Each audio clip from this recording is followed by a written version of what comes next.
এই প্ৰাণীবিধক কি বুলি ক'ব পাৰি এবাৰ ভাবকচোন।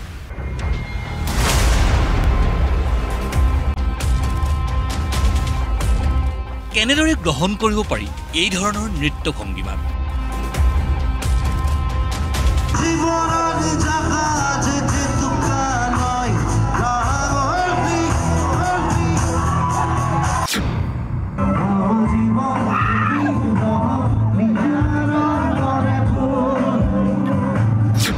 এই ধৰণৰ অদ্ভুত আচৰণকেই বা আখ্যা দিব পাৰি কি বুলি?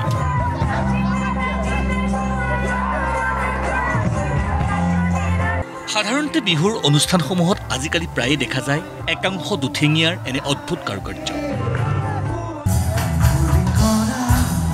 জুবিন গাৰ্গৰ অনুষ্ঠান হ'লেতো কথাই নাই।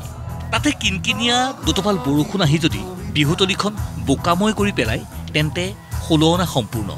সোমবাৰে পূব মাজুলী ৰঙালী বিহু সন্মিলনৰ নিশা সংগীতানুষ্ঠানত এই সকলো সমীকৰণৰে হ'ল বৰ্হিপ্ৰকাশ।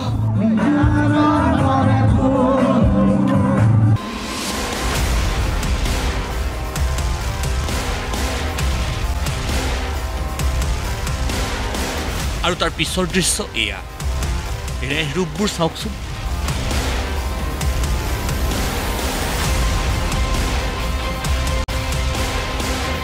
আৰু ভাবক কোন দিশে ধাৱমান অসমীয়া সংস্কৃতি।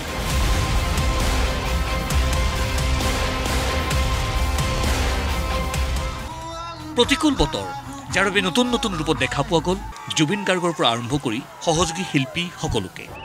ট্ৰেক্টৰত অনা হৈছে বাদ্যযন্ত্ৰ।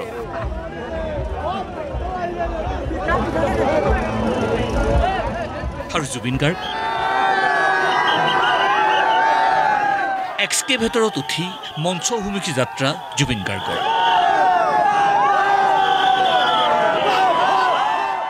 বোকাময় বিহুতলী, গাড়ী নাযায়, সেইবাবেই এই উপায়।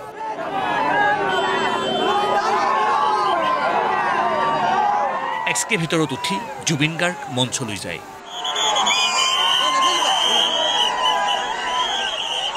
জীৱনত মানে বহুত প্ৰগ্ৰাম কৰিছোঁ, বহুত হাজাৰ, কোনো সংখ্যা নাই তাৰ। ট্ৰেক্টৰতো গৈছোঁ, হেলিকপ্টাৰতো গৈছোঁ। আমাৰ ইয়াৰে মাজুলীৰ আমাৰ মহেন্দ্ৰ আছে, মোৰ লগত চিনেমাতো কাম কৰিছে। সি মোক কোচত লাগি লৈ গৈছে। সত্ৰ মহাসভা আছিলে আমাৰ তিয়কত চাগে ন, তিয়ক। তাতো সেই বোকা আছিলে, কিন্তু JCBত প্ৰথম আহিছোঁ। চ' থেংক ইউ ছ' মাছ। মই JCBত উঠি পোৱা নাছিলোঁ আজিলৈকে। মঞ্চত জুবলিসহ আন বহু কেইগৰাকী কণ্ঠশিল্পীৰ সৈতে কণ্ঠ নিগৰালে জুবিন গাৰ্গে। গীত আৰু কথাৰ মাধ্যমেৰে স্মৰণ কৰিলে অতীত। মই এবাৰ সৰুকালটো বহুত বেলেগ বেলেগ ধৰণৰ জেগাত আছোঁ দেউতাৰ লগত। তাৰ মাজতে যোৰহাটতো আছোঁ, আকৌ কলেজৰ জীৱনটো যোৰহাট, তেতিয়াও মাজুলী আহিছোঁ, এতিয়াও আহি আছোঁ। চ' সকলোৰে সৰুকালটো মনত পৰিব এই গানটোত, কাৰণ সৰুকালটো কোনো নাপাহৰে, সদায় মনত লগত লৈ ফুৰে, সদায় জীৱনৰ শেষ মুহূৰ্তলৈকে, মৰালৈকে।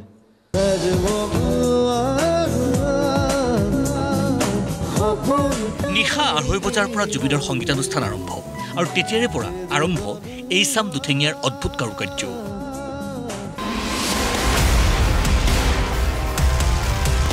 বুজাই কোনে, বুজে কোনে। সময় উপভোগ কৰিব নজনাটোও হয়তো আমাৰ এই দুৰ্ভাগ্য। ভিডিঅ' জাৰ্নেলিষ্ট LK আৰু শৰতৰ সৈতে মাজুলীৰ পৰা তীৰ্থ ভূঞাৰ ৰিপৰ্ট, প্ৰতিদিন টাইম।